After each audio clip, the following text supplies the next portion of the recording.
আজকালকুর জমানাত কিছু মানুষ আছে, ইলা যদি আপনার ফলসবর্তী সোনা পাইলায় টেকা পাইলায় তে কিতা করবো পঞ্চায় শুক্রিয়া আদায় করবো আর হইব কোন দিন পালা খাম খসলাম আল্লাহ এর বদলা আমার দিছ। খার সম্পদ খার আমানত এটা কোনো ফিকির হরতো নাই। ও মুসলমান যুবক ভাই রকম মুরব্বী বাবারা, আল্লাহর বন্দায় খলস লইয়া ওই জমিন বিক্রি করনেওয়ালার বাড়ির মধ্যে তাশরিফ নিলা, নিয়া কইলা আল্লাহর বান্দা তুমি তো আমার কাছে জমিন বিক্রি করিয়া আইছো, আইবার সময় বলিয়া তোমার খলস তুই আইছো, খলসর ভিতরে টেকা সোনার টেকা এবং রূপার টেকা মেহেরবানি করিয়া তুমি তোমার আমানতটা সমঝো আর আমার বিপদটাকে উদ্ধার করো। সুবহানাল্লাহ। জমিন বিক্রি করনেওয়ালা আল্লাহর বন্দায় কইলা ভাই আমি তো জমিন বেশি আইছি, এই জমিনের তলে যা আছে আর উপরে যা আছে এটা সব আপনার, এখানে আমার কোনো সম্পদ নাই, আমার কোনো হক নাই। বলে না না এটা তো আপনি ফাউরি আইছেন। বলে না এটা আমার না, এটা আপনার। ও যুবক ভাইয়ের, জমিন বিক্রি করনেওয়ালায় কয় আমার নাই, আমি এটা সমঝিতাম না, এই সম্পদটা সমধিয়া আমি বিপদে হইতে চাই না। কারণ কিয়ামতের ময়দানে আল্লাহর দরবারে যখন আমি হাজিরা দিব তখন অন্যর সম্পদ নিয়ে আমি বিপদের মধ্যে পড়ে যাইব। আল্লাহু আকবার। আইজ আপনি টেকার বান্ডিলি যদি ভাইয়া আর আরেকজন গিয়া যদি কইন বলে ভাই গো আপনার, তার হয় না তো কইব। কিছু মানুষ আছে কই দিব বলে যে এইগু তো তোরা আগে আমার পড়ছে, কথা আছে না মিছা কৌসাই। এইরকম হয়ে গেছে তো সমাজের মধ্যে বেশিরভাগ মানুষের সংখ্যা। কথা ঠিক নি না? ঠিক না? ও মুসলমান, দুইজনের মধ্যে দরবার লাগি গেল। জমিন বিক্রি করনেওয়ালা কয় আমার নাই, জমিন লনেওয়ালা কয় আমার নাই। এক পর্যায়ে দুইজন কৌটোর মধ্যে উঠিলা, কৌটোর মধ্যে উঠিয়া কেস করে দিলা আল্লাহর বান্দারা একটা আমানত লইয়া এত লড়াই চলছে, কেউ সমঝে না। মালিকে কয় আমার নাই, কি বেটায় কয় আমার নাই। কৌটোর মধ্যে কেস চলে গেল। কৌটোর ম্যাজিস্ট্রেটে চিন্তা করলো এই বিচারের সমস্যার সমাধান আমি কেমনে করি। জমিন বিক্রি করনেওয়ালা কয় আমার নাই, আর জমিন লনেওয়ালা কয় আমার নাই। দুইজন থেকে কেউ সমঝে না। বিচারক বুদ্ধকে মানুষ চিন্তাত পড়ে গেলা কিতা করা যায়। এখন তো কিছু বিচারক ইলাও আছে, এ কইব যখন তোর নাই তের আমারে দিলা, তা আছে না ইসা মাঝে থাকি আরেকজনে লইয়া যাইব গা। ও যুবক ভাই, ম্যাজিস্ট্রেটে কিছু মুত্তকি মানুষ লগে আল্লাহওয়ালা বুজুর্গ লগে পরামর্শ করলো এই ব্যাপারে কিতা করা যায়। বুজুর্গ হলে কইলা আল্লাহর বান্দা আপনি একটা তারিখ দেন, তারা দুইজনকে কৌটো উঠাইন আর এইভাবে আপনি ফয়সালা করেন।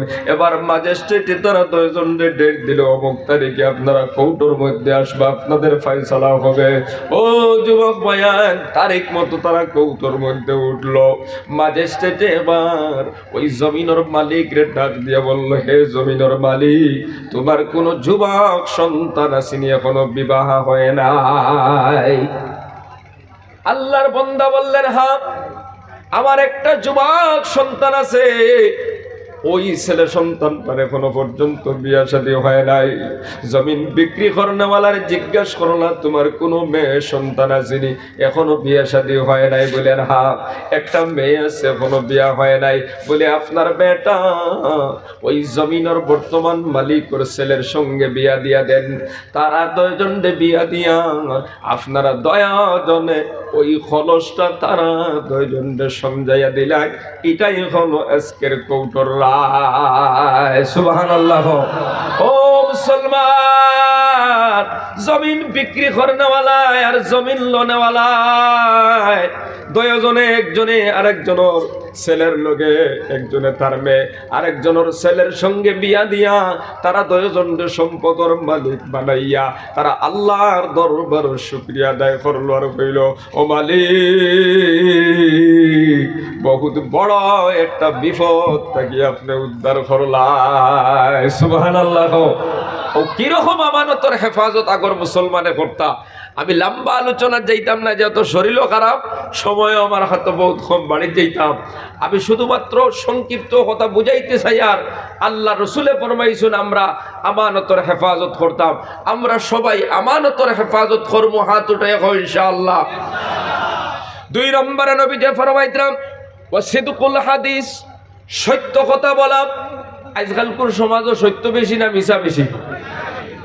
হ্যাঁ, হ্যালো আপনি কানো কচু ধরো মোবাইল করেন শিলচার টাউন আছে না নাই? হোক একজনে জিকাইলো আপনি কোন জায়গাত আছেন? এ কচু ধরম বাজারও বা কয় শিলচার টাউন। ইলা ইন্টারন্যাশনাল বেমান দেখছেন নি আপনি? মাতই না এখানে আছে না নাই? একটা মিথ্যা কথা কয় একটা গুনাহ কবিরা। এমনও কিছু মানুষ আছে যারা সর্বদা মিথ্যা কথা কইতে থাকে মোবাইলের ভিতরে, আছে না নাই? হোক ও যুবক ভাই, আল্লাহ রাব্বুল আলামিনে ফরমাইতরা ওয়াকুলু কাওলান সাদীদা, যখন তুমি কথা কইবাই সত্য কথা কইবাই। এটা কার অর্ডার? জোরে করে কও খার।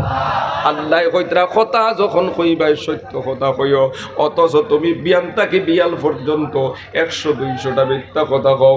মোবাইলে তোমার বন্ধু ফোন করছে, তোমার লগের ভাইয়ে ফোন করছে, আপনি কোন জায়গা? আপনি খসু দরবর বাজার উবাইয়া করায়, আপনি সোনাবাড়ির ঘাটো অথবা সোনাবাড়ির ঘাটো উবাইয়া করায় আপনি বদরপুর টাউন। ও মুসলমান, ওই যে একটা মিথ্যা কথা কইলা একটা গুনাহ কবিরা হইল, আর জাহান্নাম যাওয়ার জন্য একটা মিথ্যা কথাই যথেষ্ট। হও নাউজুবিল্লাহ। এই জন্য জবানটারে পবিত্র বানাও মুসলমান। এই জবান দিয়া মিথ্যা কথা কইও না। মিথ্যা দিয়া কোনোদিন জয়লাভ করা যায় না। আর আমার বুঝো আসে না একটা মানুষে কিভাবে কয় কচু ধরো মুবাইয়া কিলা কইল শিলচার, তুলাবাদে যদি আস্তাও গাড়িয়ে ধাক্কা মারি অ্যাক্সিডেন্টে মরি যায়, যেগুরে কইল যে আমি শিলচার, ইগে খবর পাইব না যে কচু ধরম মারা গেছে। ইগে চিন্তা করব রে তুলা আগে ইগে সোনাবাড়ির ঘাটো কইল উল্টাই বা কচু ধরম মরে কিলা গিয়া। এটা একটা কথা থাকবো না রে সারা জীবন। ও যুবক ভাই, মুরব্বী বাবারা, আল্লাহ ফরমাইতরা কথা যখন কইতায় সত্য কথা কইতায়। আর আমার নবী ফরমাইতরা সিদকু ইউনজি ওয়াল কিযবা ইউহলিক আও কামা কালা আলাইহিস সালাতু ওয়াস সালাম। আল্লাহর নবী বলেন সত্যয় মানুষরে বিজয়ের মালা পিন্দায়, মিথ্যায় মানুষরে পরাজিত করে। আল্লাহু আকবার। হোক সত্যয় সর্বদা মানুষরে বিজয়ের মালা পিন্দায়। এই জমিনের মধ্যে সত্য কথা কইও, আল্লাহ তোমার মোকামরে উচ্চ বানাইয়া দিবা। সুবহানাল্লাহ। আর বিসামাত মাতিবাই, গুনাহ কবিরা লইয়া খবর যাইবাই, গুনাহ কবিরা লইয়া খবর গেলে জাহান্নাম হইব তোমার ঠিকানা। খাও নাউজুবিল্লাহ। এই জন্য আজকের এই বিশাল মাহফিলের মধ্যে আমরা ওয়াদা করতাম আমরা মিছা মাতিতাম না, মোবাইলও না, এমনেও না। হাত উঠায় খাও ইনশাআল্লাহ, জোরে করে খাও ইনশাআল্লাহ। 3 নম্বরে নবী যে ফরমাইতরা ওয়া হুসনুল খালিকাতি, আখলাকটা ভালো হইতো, চরিত্রটা ভালো হইতো। মানুষের সঙ্গে ভালো আচরণ করবাই, মানুষের সঙ্গে ভালো ব্যবহার করবাই, আপনার বড় ভাইয়ের লগে ভালো আচরণ করবাই, আপনার বাবার সঙ্গে ভালো আচরণ করবাই, আপনার বিবির সঙ্গে ভালো আচরণ করবাই। অনেক মানুষ আছে সমাজের ভিতরে এমনি ভালো দেখা যায়, কিন্তু বাড়ির বিবির গেছে ভালো নাই, আছে না নাই? মানুষের সমাজও ভালো, মানুষের লগে সুন্দর আচরণ করে, কিন্তু বউর দ্বারও গেলে তার খাসলত যদি দেখো মাথা নষ্ট হয়ে যাইব আপনার। ও যুবক ভাইয়ান, নবী যে ফরমাইতরা এই মানুষ দামি, ওই মানুষ শ্রেষ্ঠ যে তার বিবির গেছে ভালো। সুবহানাল্লাহ। কথা লাগি বারে দেলা আচরণ করো, বিবির লোকে ওয়ালা আচরণ করতাম ইনশাআল্লাহ। রাস্তাঘাটে মানুষের লোকে সুন্দর ব্যবহার, সুন্দর কথাবার্তা, আপনার পরিবারের মানুষের লোকেও সুন্দর আচরণ হইতো, সুন্দর ব্যবহার। আপনার বাড়ির পাশে যদি একটা হিন্দু মানুষ থাকে, একটা খ্রিস্টান যদি থাকে, একটা বৌদ্ধ যদি থাকে, ভিন ধর্মের কোনো মানুষ যদি থাকে, ইসলাম বলে তার সঙ্গে ভালো আচরণ করো, ভালো ব্যবহার করো, ভালো মুআমালাত মুআশারাত করো। কারণ আল্লাহর রাসূল বলেন আকমালুল মুমিনিনা ঈমানান আহসানুহুম খুলুকা আও কামা ক্বালা আলাইহিস সালাতু ওয়াস সালাম। নবীজি ফরমাইতরা কামিল মুমিন তো ওই বান্দা যার আখলাক ভালো, যার চরিত্র ভালো। জোরে বলি সুবহানাল্লাহ। এই জন্য মুসলমান বাবারা ভালো আখলাক নিয়া, ভালো চরিত্র নিয়া ইসলাম এসেছে দুনিয়ার মানুষের চরিত্র শেখানোর জন্য। সুবহানাল্লাহ। আজ মুসলমান তুমি ইসলাম গ্রহণ করছো, তুমি ইসলাম তুমি জন্মগত সূত্র পাইছো, আলহামদুলিল্লাহ। এই ইসলাম পাইতে সাহাবায়ে কেরাম বহুত কষ্ট করছেন, বহুত মায়ের খাইছেন। কথা আছে না মিছা? ও যুবক ভাইয়ান, আমরা মুসলমান, ইসলামের মধ্যে আমরা আছি, আল্লাহ শুকরিয়া আদায় করি আলহামদুলিল্লাহ। আমরার আচরণ দেখিয়া, আমরার ব্যবহার দেখিয়া মানুষে হাঁটা শিখতো, আমরার আচরণ দেখিয়া মানুষে শিখিত, আমরার মাত কথা দেখিয়া মানুষে মাত কথা শিখিত, আমরার লেনদেন দেখিয়া গैर মুসলমানের লেনদেন শিখিত। আজ তুমি যদি ঠগাঠগি করো, তুমি যদি মানুষরে আপনার মানুষের মাল আত্মসাৎ করাত লগি দাও, মানুষরে যদি আপনি বিভাগও ফালানি দেখিলাও, বিন ধর্মী মানুষ হলে কইবা মনে হয় ইসলামের মধ্যে এটা আছে, মুসলমানের মধ্যে মনে হয় আছে, এটা হইবনি না হইতো না হইজায়। কথা লাগি আমরা মানুষের লগে বালা ব্যবহার, বালা আচরণ, আপনার বালা মুআমালাত করিয়া দিতাম। সবে হাত উঠাইয়া হোক ইনশাআল্লাহ। 4 নম্বরে নবীজি ফরমাইতরা ওয়া ইফাতুন ফি তুমাতিন, আল্লাহর নবী ফরমাইতরা হালাল আর পবিত্র খানি খাওয়া। 4 নম্বর আমল কিতা হইতো? হালাল আর পবিত্র খানি খাওয়া। বর্তমান সমাজের ভিতরে হালাল বেশি চলেন না হারাম বেশি চলেন? সুদর ব্যবসা আছে না নাই? চক্র সুদর মধ্যে টাকা দেনওয়ালার সংখ্যা বেশি না কম? ইলা একটা সময় আইছে বড় বড় বুজুর্গ হলা নিয়া দোয়া করাইলে দোয়া কবুল হয় না। কথা আছে না মিছা কৌসায়? দোয়া কবুল হয় না, তার কারণ আমরা খুঁজাইনি।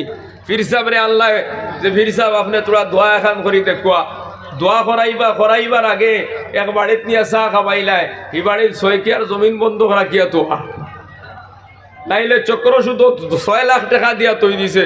হকুর বাড়িত নিয়ে চা খাবাইলাই, এর বাদে ফির সাহেব আইয়া সারারে লইয়া খান দিয়া চকুর বানিয়ে ফেলাইলা। এখন ই চকুর পানি আর উফরে দি যায় না, কারণ দোয়া করবার আগে দুয়ার দরজার তালা লাগাই দিছো হকুর বাড়িত খাওয়াইয়া। খাও নাউজুবিল্লাহ। বুঝছনি মুসলমান, আই সুদ ঘরে ঘরে গিয়া পৌঁছি যান। তবে যে ফরমাইতরা ইলা একটা সময় আইব সুদ ছাড়া মানুষ রইতা নাই, যারা ছাড়া রইবা এরারে সুদে আসর করি লাইব। কথা ঠিক নি না ঠিক নাই? আমি স্বপনপুরি আপনার এলাকাত আইছি, ধরি লাইন মাইন্ড করবা না খেয়ে এবার এক ঘরের মধ্যে খানি দেওয়া হইলো, হয়তো ই বেটার সুদর লগে সম্পর্ক আছে, আমি যদিও খাই না, ই বেটার বাড়িতে আইসি মেহমান হিসাবে দিল চা খাওয়াইয়া ভাত খাওয়াইয়া, আসরে ভাইছিনি না ভাইছে না পৌঁছায়। এই যে অবস্থা চলছে আমরা সমাজের ভিতরে। কথা লাগিয়া আজ নমাজ পড়িয়া মজা লাগেন না, জিকির করিয়া মজা লাগেন না, তিলাওয়াত মজা লাগেন না, ওয়াজ শুনতে মজা লাগেন না। আজ ফজরের সময় আজান শুনলে দেখবা কমল বেড়াইয়া আরো গিয়ার লাগাইয়া ঘুমার, কারণ রাইত হারাম গাইয়া উঠিছে। ফজরের আজান শুনলে ঘুম ছাড়বনি পৌঁছায়। ফজরের আজান শুনলে ঘুমাইয়া রইতাই পারতাই না যদি হালাল খাইয়া ঘুমাও। সুবহানাল্লাহ। কারণ হালাল আর পবিত্র খানি খাইলে ইমান বাড়ে, ইমান বাড়ে। সুবহানাল্লাহ। ও যুবক ভাই, ঠেলা চালাইয়া খাও, রিক্সা চালাইয়া খাও, মাঠে কাম করিয়া ভাত খাও, সুদর ব্যবসা করিও না, পরর হক খাইও না, মানুষের মালটা আত্মসাৎ করিয়া নিও না। কোথায় হারাম খাওয়ার চাইতে মেতরি খারিয়া খাওয়াটাই ভালো। কথা ঠিক কিনা? আপনি যদি সারাদিন মাঠে কাম করিয়া ভাত খাও রে বাবা, সারাদিন যদি রিক্সা চালাইয়া ভাত খাও, বিকালবেলা 500 টাকা পাইবাই বাজার করিয়া আপনার বাচ্চান্তরে লইয়া খাইয়া ঘুমাইবাই, বালিশও লাগতো না। হালাল খাইলে ওই ঘুমের ভিতরে আল্লাহ বরকত দিয়া দিবা। খাও সুবহানাল্লাহ। হারাম খানেওয়ালার ঘুমে ধরে না, এটা কত বেটাইতে আপনার রাইট ঘুমোর ট্যাবলেট খাইয়া ঘুমাইনের বাদেও ঘুম হয় না। আপনারা কইবা হুজুর ই বেটায় তো হারামে হালালে চলের, গাড়ির অভাব নাই, বিল্ডিংয়ের অভাব নাই, টেকার অভাব নাই। একবার সিবিআই জেলা ইনকোয়ারি করে ওলা করিয়া দেখুক গিয়া একজনও হারাম খানেওয়ালা শান্তিতে নাই। কথা ঠিক কিনা?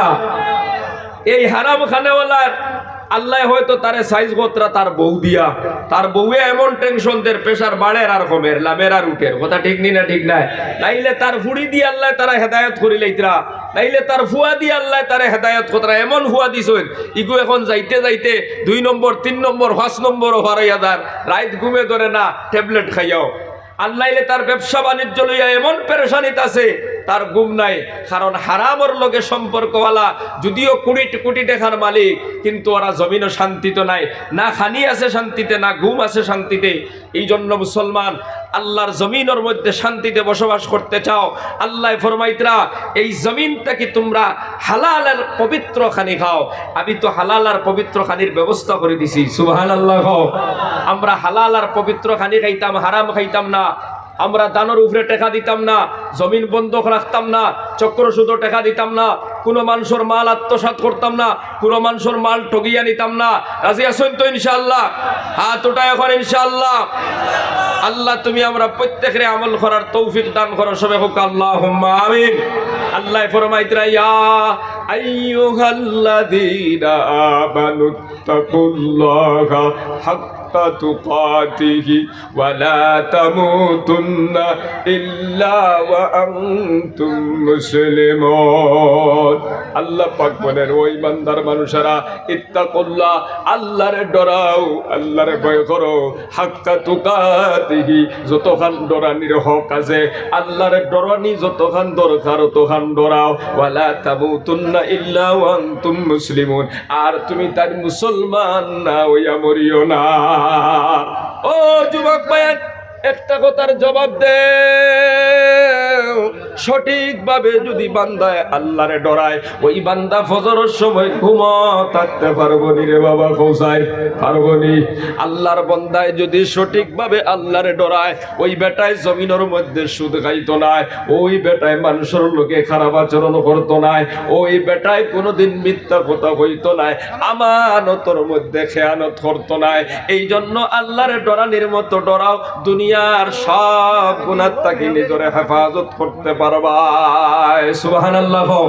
পায়াই নকল আমরা প্রত্যেকে আমাদের জীবনটা ইসলাহ করতাম, সংশোধন করার চেষ্টা করতাম। আজকের এই মাহফিল থেকে যত বয়ান হুনিয়ার আমাদের জীবনে ফিটিং করতাম। আবারও হাত উঠাইয়া বলেন ইনশাআল্লাহ। আল্লাহ তুমি আমরারে আমল করার তৌফিক দাও, সবাই হোক আমিন। আল্লাহুম্মা আমিন। রব্বানা যালামনা আনফুসানা ওয়া ইল্লাম তাগফির লানা وترحمنا لنكونن من الخاسرين ربنا عليك توكلنا وإليك أنبنا وإليك المصير আয় আল্লাহ ইয়া আরহামুর রাহিমিন, আয় আল্লাহ আপনার বান্দাগুলোর সামনে কোরআন হাদিস থেকে কিছু কথা হলো কইলাম, ও মালিক এর মধ্যে যা ভুল ত্রুটি হইছে দয়া করে আপনি আমারে ক্ষমা করিয়া দেও। ভুল কথা যেখানে মুখ থেকে উচ্চারণ হইল, আপনার বান্দাগুলোর দিল তাকে হারাইয়া দেও। শুদ্ধ যেখানে কইলাম, আপনার বান্দাগুলোর কলবর ভিতরে ঢুকাইয়া দাও। আল্লাহ কথা খানান তোর প্রতি মায়া লাগাইয়া দাও। সবাইরে আপনি আমল করার তৌফিক আতা ফরমাও। আল্লাহ আমরা গুনাহগার হলে কোরআনের মাহফিল বইয়া বিকারি বেশি আপনার শাহী দরবার হাত বাড়াইছি। আল্লাহ গুনাহ কবিরা করছি, গুনাহ সগীরা করছি, হাত দিয়া গুনাহ করছি, পাও দিয়া গুনাহ করছি, চোখ দিয়া গুনাহ করছি, জবান দিয়া গুনাহ করছি, দিন গুনাহ করছি, রাত গুনাহ করছি। ও আল্লাহ কোরআনের মাহফিল হইয়া ভিখারি বেশি। আল্লাহ আমরা গুনাহগার হলে আপনার শাহী দরবার হাত বাড়াইছি রে মালিক। আল্লাহ আপনি দয়া করিয়া আমার জিন্দগির গুনাহ খানান্তরে মাফ করে দেও। আল্লাহ আপনি যদি মাফ না করো, কে আপনারে মাফ করিয়া দিব? আপনি যদি দয়া না করো, কে আমরার উপরে দয়া করব? আপনি যদি তাড়াইয়া দেন, আমরার তো যাইবার কোনো জায়গা নাই। ও মালিক আপনার দয়া দিয়ে আমরার জিন্দগির গুনাহ খানান্তরে মাফ করে দিলাও। আয় আল্লাহ আপনি আমরার মাই বাপরে মাফ ফরমাও। আল্লাহ এই মাহফিলের ভিতরে অনেক ভাই এনেছেন, মা নাই বাবা নাই, কবরের বাসিন্দা হয়ে গেছে। আল্লাহ কোরআনের মাহফিল থেকে আপনার দরবারে খুঁজি, আর যারার মা নাই বাবা নাই কবরের বাসিন্দা হয়ে গেছেন, আজকের এই মাহফিলের বরকতে মা বাবার কবরতে জান্নাতের বাগান বানাইয়া দিলাও। আল্লাহ তারার কবরের মধ্যে রহমতের জড়ি বরসাও। আল্লাহ তারার কবরতে আপনি মাওলায় নূর দিয়া মনোয়ার করে দেও। আল্লাহ আমরার যারার মা বাবা হায়াতে শুননে কে হায়াত আপনি বাড়ায়া দেও। আল্লাহ আপনি আমরার বিমার আজাদ শিফা করে দেও। আল্লাহ আপনি আমরার পেরেশানির দূর করে দেও। আল্লাহ আপনি আমরার অভাব অনুটন্ডে দূর করে দেও। ও মালিক, মুসলমানের অনেক সন্তান অকল বিদেশ বাড়ির দিকে শুনবে আল্লাহ। আল্লাহ ইয়ারহামুর রাহিমিন, অভাবের কারণে রুজি রোজগার করবার লাগিয়া আল্লাহ ইয়ারহামুর রাহিমিন, আমার অনেক বাইন বিদেশের মধ্যে আছেন। আল্লাহ কেউ নাগাল্যান্ডের মধ্যে আছে, কেউ মিজোরামের মধ্যে গেছে, কেউ মেঘালয় গেছে, কেউ কেরালা, কেউ বেঙ্গলোর, কেউ চেন্নাই, কেউ হায়দ্রাবাদ, কেউ মুম্বাই, আল্লাহ কেউ সৌদিত, কেউ দুবাইত গেছে। আল্লাহ মুসলমানের যত ভয় রোজগার লাগি বিদেশের মধ্যে গেছুন, আল্লাহ তুমি তারে গাড়ির তলে ফলাইয়া মারিও না, অ্যাক্সিডেন্টে মারিও না। আল্লাহ তুমি তারে হেফাজত ফরমাও। মাঝে মাঝে অনেক বাইনতে ফোন করিয়া দোয়া যায়, হুজুর আপনি তো প্রায় মাহফিল যায়, আমরা আল্লাহকে দোয়া করবা। আমরা মেঘালয়ের গাত বড় কষ্ট করি কাম করিয়া, আমরা বেঙ্গলুরুর জমিনে বড় কষ্ট করি ডিউটি করিয়া, আমরা মুম্বাইয়ের জমিনে বড় কষ্ট করে ডিউটি করিয়া পয়সা করে নাই বাড়িতে গিয়ে গেছি। ও আল্লাহ আমার যত বাইন বিদেশ আসনি তারা হেফাজত ফরমাও। আল্লাহ মাঝে মাঝে দেখি কত মায় খান্দিতরা, বাবা খান্দিতরা, আমার এক সন্তান আসলো বিদেশ ফাটাইলাম, কিন্তু আজকে আমার আশা পূরণ হইল না, আমার সন্তানটা বাক্সত বন্দী হইয়া আইছে। আল্লাহ আমরার যত পায়ের বিদেশ আছেন আল্লাহ তারে বাক্সর ভিতরে করিয়া আনাইও না। আল্লাহ তুমি তার হেফাজত ফরমাও। আল্লাহ তারে 5 ওয়াক্ত নামাজি বানায়া দেও। আল্লাহ হালাল তরিকায় চলিয়া উপার্জন করার তৌফিক আতা ফরমাও। আল্লাহ খাস করে মাহফিল রে আপনি কবুল ফরমাও। এই মাহফিল কর্তৃপক্ষরে আপনি কবুল ফরমাও। এলাকার যুবক মুরব্বী মা বোন যত মানুষ আল্লাহ সাহায্য সহযোগিতা করলা সবাই আপনি কবুল ফরমাও। এলাকার মধ্যে রহমত বরকত নাজিল ফরমাও। আল্লাহ প্রত্যেক যুবক মুরব্বীরে 5 ওয়াক্ত নামাজি বানায়া দাও। আল্লাহ হালাল খাইবার তৌফিক দাও, হারাম তাকি বাঁচিবার তৌফিক দাও। আল্লাহ মা বোনিন তোরে কবুল ফরমাও। পর্দাশীল নামাজি সাবির খিদমত করনেওয়ালা বানাও। সুবহানা রাব্বিকা রব্বিল ইজ্জাতি আম্মা ইয়াসিফুন ওয়া সালামুন আলাল মুরসালিন আলহামদুলিল্লাহি রাব্বিল আলামিন। আমিন আমিন বিরহমাতিকা ইয়া আরহামার রাহিমিন।